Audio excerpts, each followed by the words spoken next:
মেলবোর্নের গ্র্যাম্পিয়ান্স national পার্কে রয়েছে অনেকগুলি ওয়াটারফলস আর লুকআউট পয়েন্ট। তার মধ্যে অন্যতম হলো এই সিলভার ব্যান্ড ফলস, যেখানে একটি মাত্র জলধারা উপর থেকে নিচের দিকে নেমে এসেছে। এছাড়া রয়েছে গ্র্যান্ড ক্যানিয়ন, যার নামকরণ করা হয়েছে ইউএসের বিখ্যাত গ্র্যান্ড ক্যানিয়ন অনুসারে। এখানেও রয়েছে চারিদিকে পাথরের দেওয়াল এবং তার মাঝখান থেকে সরু পথ দিয়ে ট্রেকিং করে উপরে উঠতে এবং নামতে হয়। সেটা কিন্তু বেশ রোমাঞ্চকর অভিজ্ঞতা।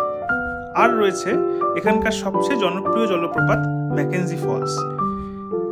এই ফলসের একদম নিচের পয়েন্টে এলে জলরাশির শব্দ, জঙ্গলের গাছপালা, পাখির কলরব এবং ঝিঝির ডাক সবকিছু এক অপূর্ব সুন্দর মনোরম পরিবেশে রচনা করেছে।